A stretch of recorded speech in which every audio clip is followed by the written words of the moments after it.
तो लोकसभा की कार्यवाही शुरू हो गई है। तस्वीरें आप देख रहे हैं इस वक्त सीधे लोकसभा से। आज का दिन बेहद अहम, क्योंकि दोनों सदनों में आज राम मंदिर पर प्रस्ताव भी रखा जाएगा।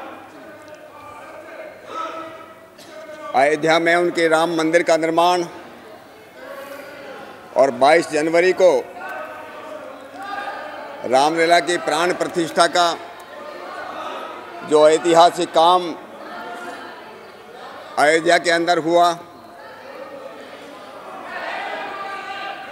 जिस कालखंड के कम से कम भगवान राम के नाम पे तो शांत हो जाए आप लोग।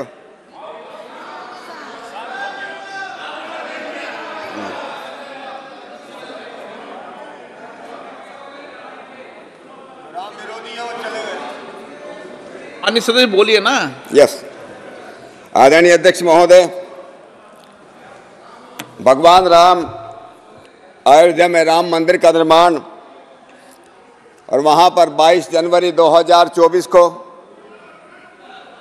रामलला की जो प्राण प्रतिष्ठा हुई और उसके बारे में आज इस महान भारत के महान सदन में, आज़ाद भारत के इस महान सदन में, जो सदन हम सब लोग सांसदों को गौरवान्वित करता है, उस सदन में भगवान राम के बारे में बोलना, उनके मंदिर के बारे में अपना प्रस्ताव रखना मेरा बहुत बड़ा आज सौभाग्य है। और उसके लिए मैं आदरणीय अध्यक्ष जी आपका और अपनी पार्टी के वरिष्ठ नेतृत्व का मैं बहुत बहुत आभार व्यक्त करता हूं। हम जिस कालखंड में, जिसके हम आज साक्षी हैं, इस कालखंड में भगवान राम का मंदिर बनने देखना, उसकी प्राण प्रतिष्ठा होते देखना, वहाँ जाकर के दर्शन लेना, ये अपने आप में एक बहुत बड़ा ऐतिहासिक बात है। आज़ाद भारत के इस कालखंड में जिस प्रकार से भगवान राम का मंदिर बना, क्योंकि भगवान राम जैसे कुछ लोग सोचते हैं वो कोई सांप्रदायिक विषय नहीं है। श्री राम केवल हिंदुओं के नहीं, वो सबके हैं। भगवान राम हम सब के पूर्वज भी हैं और हम सब के लिए प्रेरणा भी है। और इसलिए उनके ज़माने, क्योंकि उनके ज़माने में आजकल के जो मत संप्रदाय और पंथ जो चलते हैं, हिंदू मुस्लिम सिख ईसाई, ऐसा उनके ज़माने में कुछ भी नहीं था। वे तो मर्यादा पुरुषोत्तम थे। इसलिए भगवान राम को याद करना, उनका बखान करना, और जैसे हमारे पूर्वजों ने कहा था, रामेति राम भद्रेति रामचंद्रेति वा स्मरन नरो न लिप्यते पापे भुक्ति मुक्तिम च विंदते ही। जो लोग राम का, रामभद्र का, रामचंद्र का ऐसा स्मरण करते हैं, वे मनुष्य पाप में लिप्त नहीं होते और समृद्धि तथा मुक्ति को प्राप्त करते हैं। और इसलिए हम सब लोग इस सदन के, हम ही सभी सांसद, आज भगवान राम पर जब हम लोग चर्चा करते हैं, मुझको लगता है जैसे कोई राम कथा होती है, कहीं वेदों की कथा होती है, सबको पुण्य का अर्जन होता है। आज राम कथा की चर्चा करके हम सब लोग निश्चित रूप से पुण्य का अर्जन करने वाले हैं। अयोध्या में राम मंदिर की बात करने से पूर्व मैं इतना बात जरूर मैं कहना चाहता हूँ कि राम हमारे लिए एक भावना है, राम हमारा भाग्य है, राम हमारी इच्छा है। भारतीय सभ्यता का राम एक तर्क है, सर्वोच्च राज्य शासन का राम एक मूर्त रूप है, राम एक चेतना है, राम एक विरासत है, राम एक सभ्यता है, राम एक संस्कृति है, राम एक शास्त्र है और राम एक मोक्ष भी है। और इसलिए भारतीय भाग आकाश में राम सर्वत्र है, राम सब जगह है। उत्तर भारत में भगवान राम के नाम पर कई राम सिंह हैं, कई रामचंद्र है। वो जाकर के हमारे दक्षिण भारत में जाकर के कहीं वो रामान्ना बन जाते हैं, कहीं वो रामैया बन जाते हैं, कहीं वो रामचंद्र बन जाते हैं। उनके नाम पर कहीं रामपुर स्थापित होता है, कहीं रामागुंडम स्थापित होता है, कहीं रामेश्वरम बन जाता है। इसे राम जो है घट घट में वासी है, रोम रोम में वासी है। और इसलिए भगवान राम के बारे में जब हम लोग बात करते हैं, मुझे लगता है भगवान राम का व्यक्तित्व इतना विशाल और इतना विराट है, उसकी भारत और केवल मात्र भारत की भौगोलिक सीमाएं में नहीं, भारत की भौगोलिक सीमाएं तोड़ करके चाहे इंडोनेशिया हो, जावा हो, मलेशिया हो, दुनिया के पता नहीं कितने देशों में जाकर के राम जाकर के स्थापित हो गया। इसलिए सत्य, सनातन और शाश्वत इसमें भगवान राम को हम लोग मानते हैं। और इसलिए मैं कुछ बातें जो है भगवान राम के मंदिर बनने से पहले कुछ बातें मैं इसलिए भी बताना चाहता हूँ कि भगवान राम हमारे पूर्वजों के हिसाब से, वाल्मीकि रामायण के हिसाब से, क्योंकि उनके बारे में सबसे ज़्यादा जानने का अगर कोई प्रामाणिक सोर्स है, प्रामाणिक स्रोत है, तो उसको हम वाल्मीकि रामायण कहते हैं। और वाल्मीकि रामायण के हिसाब से और हम जितने पूर्वजों ने हमारी किताबें लिखी हैं, पुस्तकें लिखी हैं, उनके हिसाब भगवान राम 24वें त्रेता में पैदा हुए। और 24वें त्रेता इस बात के लिए भी इस सम्मानित सदन के सामने एक बात रखना चाहता हूँ। 2007 के अंदर जब रामेश्वरम और श्रीलंका के बीच में राम सेतु के निर्माण का प्रोजेक्ट तैयार हुआ, उस समय की जो सरकार थी, उस समय की कांग्रेस सरकार ने, उनके संस्कृति मंत्रालय ने उच्चतम न्यायालय में जाकर के एक शपथ पत्र दिया और शपथ पत्र ये दिया कि भगवान राम नाम का कोई व्यक्ति इस धरती पर पैदा नहीं हुए, राम जो एक काल्पनिक विषय है। वाल्मीकि रामायण ने कहा है, यतो धर्म है ततो राम है, यतो राम है ततो धर्म है, जहाँ राम है वहाँ धर्म है। और साथ साथ में भगवान व्यास ने यह भी कहा था, धर्मो रक्षित है हतो धर्मो हतो हंतु, जहाँ जो धर्म का हाना करता है, धर्म की हत्या करता है, उनकी हत्या हो जाती है, और जो धर्म की रक्षा करते हैं उनकी रक्षा होती है। और जिस प्रकार से कांग्रेस ने उस समय जो है राम को नकारा, भगवान राम को नकारा, आज उनकी ये स्थिति है। आज इसलिए जो इस देश के अंदर जो है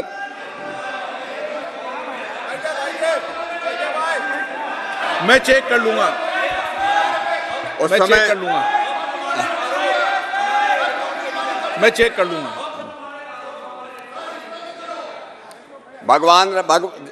क्योंकि भगवान राम के अस्तित्व को नकारना, भगवान राम के अस्तित्व को नकारना, अपनी संस्कृति को नकारना था, अपनी सभ्यता को नकारना था, अपनी विरासत को नकारना था। और इसलिए जो है मैं इस बात को कई बार इसको कहता हूं कि 2008 में उस समय मैंने एक लेख लिखा था। जो लोग ये कहते कि भगवान राम कभी भी इस धरती पर पैदा नहीं हुआ, उस समय मैंने 20 सवाल लिखे थे। और दुनिया के जो इतिहासकार हैं, जो अपने को आर्कियोलॉजिस्ट कहते हैं, जो पुरातत्ववादी कहते हैं, जो ये कहते हैं कि भगवान राम कभी पैदा नहीं हुआ, उनके सामने में चैलेंज किया था, इन सवालों का जवाब दो, एक भी सवाल का जवाब दो कि भगवान राम इस धरती पर पैदा नहीं हुए। लेकिन सौभाग्य की बात यह है कि लगभग 15 वर्षों के अंदर दुनिया के अंदर किसी भी इतिहासकार ने आज तक मेरे उस लेख का, जिनको पढ़ना है वो पढ़ सकते हैं, proving the historicity of Lord Ram, ये rediff.com ने उसमें पब्लिश किया था कि उसके एक भी, इसलिए भगवान राम त्रेता युग के अंदर पैदा हुए। भगवान राम ने जो हमारे सामने जो आदर्श उपस्थित किया, भगवान राम ने जिस प्रकार से रामराज की जिस प्रकार से स्थापना की, जिस रामराज के बारे में आज़ादी के आंदोलन में महात्मा गांधी जी कहते थे, आज़ाद भारत में जो राज्य होगा, आज़ाद भारत में राम राज होगा। और उस रामराज की विशेषता क्या थी? रामचरितमानस में गोस्वामी तुलसीदास लिखते हैं, दाहेक दैविक भौतिक तापा, राम राज कहू नहीं व्यापा। उस रामराज के अंदर किसी भी प्रकार की बीमारी नहीं थी, किसी भी प्रकार के कोई रोग नहीं थे, सब जन करें परस्पर प्रीति, सब लोग जो आपस में प्रेम से रहते थे। चले स्वधर्म निरत श्रुति नीति, वेद की आज्ञा के आधार पर उनके आदर्श को उसमें चलते थे। और वही रामराज की स्थापना के लिए, और इसलिए हमारे पूर्वजों ने जिस प्रकार से राम मंदिर की बात हुई, और ये सब लोगों को इतिहास का मैं बताना चाहता हूँ। इतिहास के अंदर हुआ कि वहाँ पर अयोध्या के अंदर ये सब लोग मानते हैं कि भगवान राम अयोध्या में पैदा हुए, भगवान राम अयोध्या में पैदा हुए। आप लोग, मैं राम मंदिर की बात कर रहा हूं। आदरणीय अध्यक्ष महोदय, हमारे मित्र हैं अधीर रंजन चौधरी जी, और अपने नाम कभी कभी अधीर हो जाते हैं, लेकिन राम के नाम पर तो उनको ये बहुत धैर्य के साथ सुनना चाहिए, क्योंकि भगवान राम धैर्य की प्रतिमूर्ति थे, वो धैर्य की साकार मूर्ति थे। जिस राम मंदिर की मैं बात कर रहा हूँ, जिस राम मंदिर की मैं बात कर रहा हूँ, वो केवल राम मंदिर जो है कंक्रीट और पत्थरों का मंदिर नहीं है, वो इस देश के करोड़ों लोगों की आस्था का मूर्त रूप है। वो हमारी जो है करोड़ों लोगों की ऊर्जा का साकार रूप है, ऊर्जा के वो साकार रूप है। तो राम मंदिर के जब मैं कालक्रम की मैं बात करता हूँ कि अयोध्या के अंदर भगवान राम का मंदिर था, वो भगवान राम का मंदिर तोड़ा गया, भगवान राम का मंदिर तोड़ा गया। लोग कहते हैं वहां पर जो है जब बाबर पानीपत की पहली लड़ाई के अंदर 1526 में दिल्ली का सिंहासन, दिल्ली के बादशाह जो है बाबर बन गए, उस समय वहां पर जाकर के अयोध्या की तरफ जाओ, उनके एक वो थे, उनके सेनापति थे मीर बाकी। तो लोकसभा से ये सीधी कार्रवाई आप देख रहे थे, जहां राम मंदिर पर धन्यवाद प्रस्ताव पेश किया जा रहा है। और चलिए आगे बढ़ेंगे। तो एक तरफ तो लोकसभा में राम मंदिर पर प्रस्ताव पर चर्चा चल रही है, लेकिन दूसरी तरफ राज्यसभा में भारत रत्न पर पीयूष गोयल क्या बोल रहे हैं वो सुनवाते हैं। उसके लिए नेता प्रतिपक्ष ने माफी मांगनी चाहिए। Thank you. Please Jairam, something is seriously wrong with you. Seriously wrong. Please take your seat. Take it. I am giving floor. They don't want. तो पीयूष गोयल कुछ देर पहले राज्यसभा में बात रख रहे थे भारत रत्न को लेकर। उन्होंने कहा है कि बड़ी हस्तियों का हमारी सरकार की तरफ से सम्मानित उन्हें किया गया है, और क्या कुछ कहा वो भी आपको सुनवा देते हैं। देश की सेवा की हो, जिस व्यक्ति को कांग्रेस ने सही सम्मान उनके देहांत के बाद भी नहीं दिया, वो पार्टी क्या समझेगी? नरसिम्हा राव जी का योगदान, उन्होंने उनके शव को अपने पार्टी ऑफिस में घुसने नहीं दिया। शायद कांग्रेस अध्यक्ष ने ताला लगा के शव को फुटपाथ पर छोड़ दिया। ऐसी पार्टी मैं नहीं समझता हूं कभी नरसिम्हा राव जी के सम्मान को बचा पाएगी। Doctor MS. स्वामीनाथन ने ग्रीन रेवोल्यूशन के तहत देश को आत्मनिर्भर बनाया। आज पूरा देश उनके गुणगान कर रहा है, लेकिन सभी लोग ये शब्द का मैं तीव्र आलोचना करता हूँ। माननीय लीडर ऑफ द ऑपोजिशन ने माफी मांगनी चाहिए, देश से और इस सदन से माफी मांगनी चाहिए। जिस प्रकार से उन्होंने आज चौधरी चरण सिंह जी का, डॉक्टर एम.एस. स्वामीनाथन और नरसिम्हा राव जी का अपमान किया है, जिस प्रकार से देश का अपमान किया है, हर किसान का, हर वैज्ञानिक का, हर उस व्यक्ति का जो समाज सेवा करता है उसका अपमान किया, उसके लिए नेता। तो राज्यसभा से ये तस्वीरें आपने देखी, जहां भारत रत्न को लेकर जो हंगामा है वो देखने को मिला। दूसरी तरफ राम मंदिर पर लोकसभा में इस वक्त चर्चा चल रही है प्रस्ताव पर। तो देखिए संसद के दोनों सदनों में इस वक्त हंगामा चल रहा है। ये तस्वीरें भी आप देख रहे हैं लोकसभा में, जहां राम मंदिर पर धन्यवाद प्रस्ताव पेश किया जा रहा है। इस दौरान हंगामा देखने को मिला। दूसरी तरफ राज्यसभा में भारत रत्न को लेकर हंगामा। Only Jayant Chaudhary will complete. After he completes, sorry, nothing will go on record. Jayant Chaudhary, please. सभापति जी, आज मैं Pramod ji nothing will go record. Pramod ji, it will not go record. सांसदों के इस सदन की कार्रवाई के दौरान दुर्व्यवहार को लेके बहुत दुखी हूं। आपने मेरी ही नहीं, देश की भावनाओं को व्यक्त किया। सभापति जी, आपने मुझे संरक्षण दिया। बड़ी अचंभा मुझे होती है कि हम चौधरी चरण सिंह जैसी शख्सियत को किसी गठजोड़ के बनने और तोड़ने और चुनाव लड़ने और जीतने तक सीमित रखना चाहते हैं।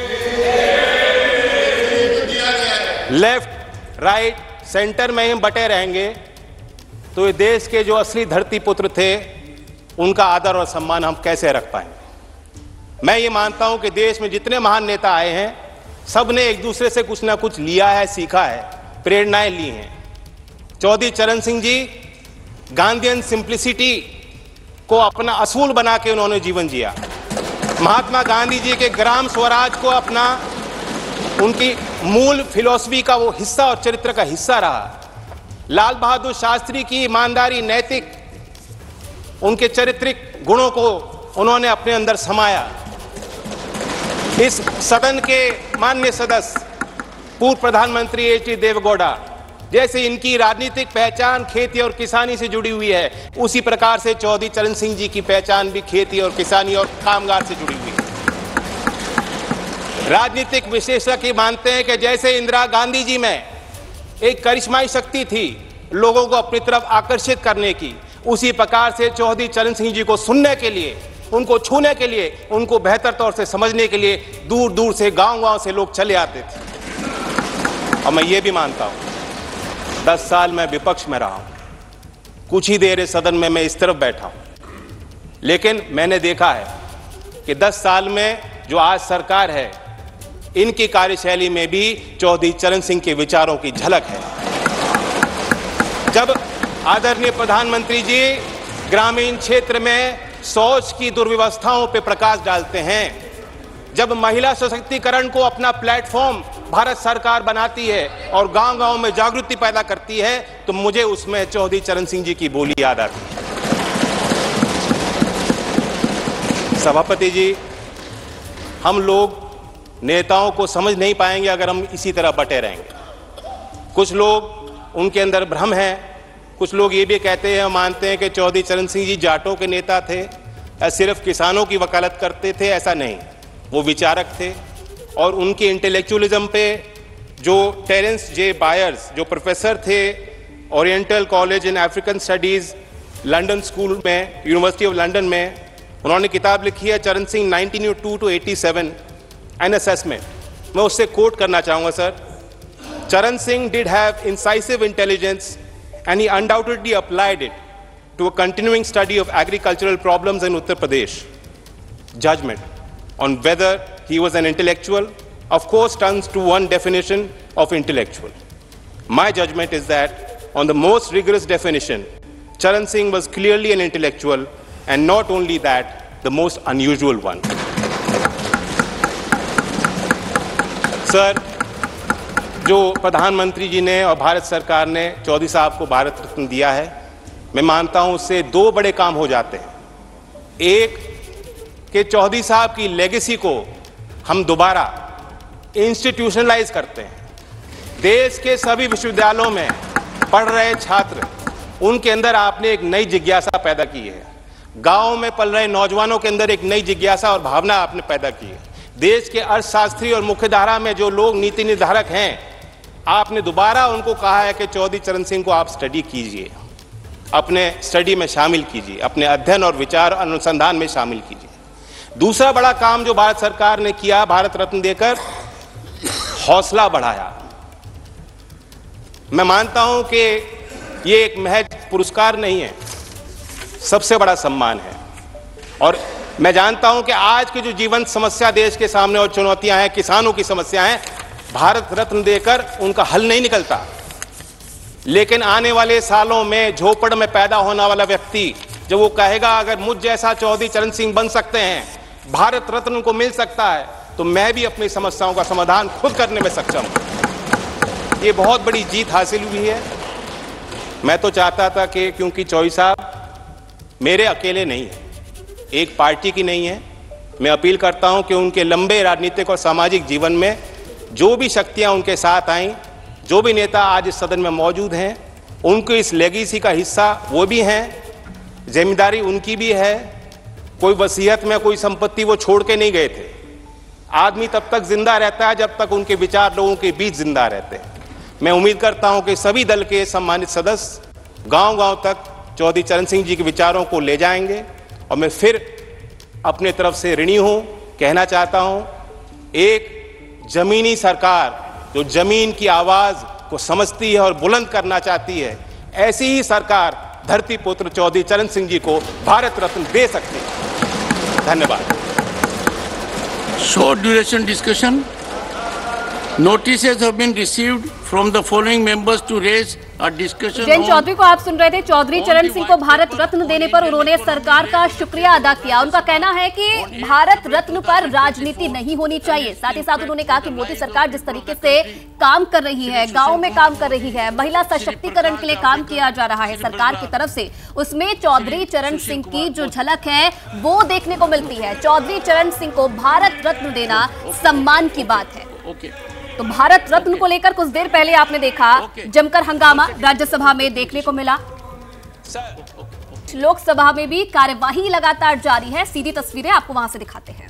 अपनी संयम और शक्ति को कम नहीं होने दिया। लेकिन क्या यही अनुभूति उस उन्नाव की दलित बेटी को प्राप्त हुई जब वो बेसहारा थी, जब वो अकेली थी?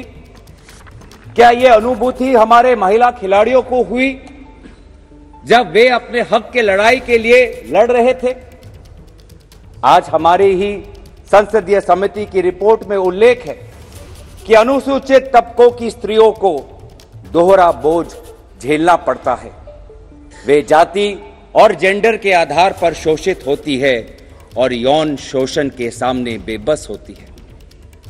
बेबसी, चारों तरफ आज हम बेबसी देखते हैं। इस लोकसभा की चर्चा के बाद जब ये सारे सांसद अपने अपने क्षेत्र में जाएंगे तो युवाओं के बीच में उनको बेबसी दिखाई देगी।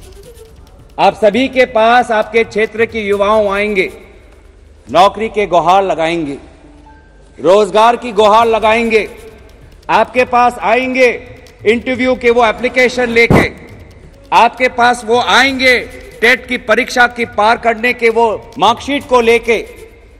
वो आपसे कहेंगे आदरणीय सांसद महोदय, मैंने परीक्षा पार कर ली। आदरणीय सांसद महोदय, मैं बीए पास हूं। आदरणीय सांसद महोदय, मैं बेरोजगार हूं। और आज ये बेरोजगारी के कारण बेबस भारतीय युवा आज नशे के रास्ते में चल पड़ा है, आज अपराध के रास्ते में चल पड़ा है। आज वो जहां भी जाता है भेदभाव महसूस करता है। आज वो बेबसी में कुछ चंद पैसे इकट्ठा करके विदेशी धरती की तरफ पलायन करता है। ये है असलियत। ये उत्तर पूर्वांचल की हो, दक्षिण की हो, पूरब की हो, पंजाब की हो, या गोवा की हो, या केरल की हो, या गुजरात की हो, इस सच्चाई को हम नकार नहीं सकते। इसीलिए सर, जब हमारा दल इतने सालों से समाज सेवा कर रहा है, हम सच्चाई से वाकिफ है, बहुत कुछ हमने किया है। संसद में राम मंदिर को लेकर धन्यवाद प्रस्ताव पर चर्चा चल रही है। शिवसेना उद्धव गुट का कहना है कि धन्यवाद करना है तो सुप्रीम कोर्ट का करना चाहिए। राम मंदिर पर आज संसद के दोनों सदनों में, लोकसभा और राज्यसभा में चर्चा होनी है। प्रियंका चतुर्वेदी जी हमारे साथ में हैं। प्रियंका जी, दोनों सदनों में चर्चा, आप लोग भी चर्चा में हिस्सा लेने के लिए तैयार? चर्चा का विषय जो है, चर्चा में बिल्कुल भगवान श्री राम का मंदिर बना है, हमारी आस्था से जुड़ा हुआ विषय है। शिवसेना के एक इम्पोर्टेंट मुद्दा शिवसेना के लिए था, आस्था से रिलेटेड था, राजनीति से रिलेटेड नहीं था। और ये लड़ाई 500 साल पुरानी लड़ाई है, 2014 से नहीं शुरू हुई। 500 साल पुरानी लड़ाई में बहुत लोगों के योगदान रहे हैं, जो इतिहासकार हैं, आर्कियोलॉजिस्ट हैं, साधु हैं, संत हैं, हिंदू धर्म रक्षक हैं, सबने इसमें अपना आहुति दी है। साथ ही साथ ये चर्चा का विषय ज़रूर होना चाहिए कि जब प्राण प्रतिष्ठा हुई तो खुले दिल से होनी चाहिए थी, उस पर राजनीतिकरण नहीं होना चाहिए था, जिस तरीके से न्योता देने का काम हुआ। शिवसेना बाला साहेब ठाकरे के योगदान को इग्नोर कर उनकी पार्टी को न्योता ना देकर जो राजनीति का काम इन्होंने किया है वो देश के सामने आना चाहिए। एक और इम्पॉर्टेंट मुद्दा है कि हमारे 4 शंकराचार्य जो हिंदू धर्म रक्षक हैं, जो हिंदू धर्म की रक्षा करते हैं, आने वाले समय में क्या विजन है, कैसे उसको बढ़ावा देना है, इसकी बात करते हैं, वो प्राण प्रतिष्ठा के समय नहीं थे, नहीं मौजूद थे। तो क्या ये दर्दनाक नहीं है? तो ये सारी चीज़ें हैं। अगर और सबसे इम्पोर्टेंट, द मोस्ट इम्पोर्टेंट, ये निर्णय जो हुआ है सुप्रीम कोर्ट की वजह से हुआ है। आदेश के सुप्रीम कोर्ट ने सारे पक्षों को सुनकर ये निर्णय लिया है। क्या सुप्रीम कोर्ट को जो धन्यवाद प्रस्ताव देना चाहिए, क्या वो दें? तो आप लोग चर्चा में इन्हीं मुद्दों को उठाने जा रहे हैं? आप हमारे लिए चर्चा का विषय वही होगा। देखते हैं किस तरीके से, किस रूपरेखा में ये प्रस्ताव आता है, किस रूपरेखा में प्रस्ताव आता है। लेकिन जो है जिस तरीके से न्योता नहीं मिला है, या फिर जो सुप्रीम कोर्ट का जो फैसला आया था, तो सुप्रीम कोर्ट को धन्यवाद क्यों नहीं किया जा रहा है, ये तमाम मुद्दे हैं जिसका जिक्र कर रही है प्रियंका चतुर्वेदी। अंकित गुप्ता, ABP न्यूज़, दिल्ली।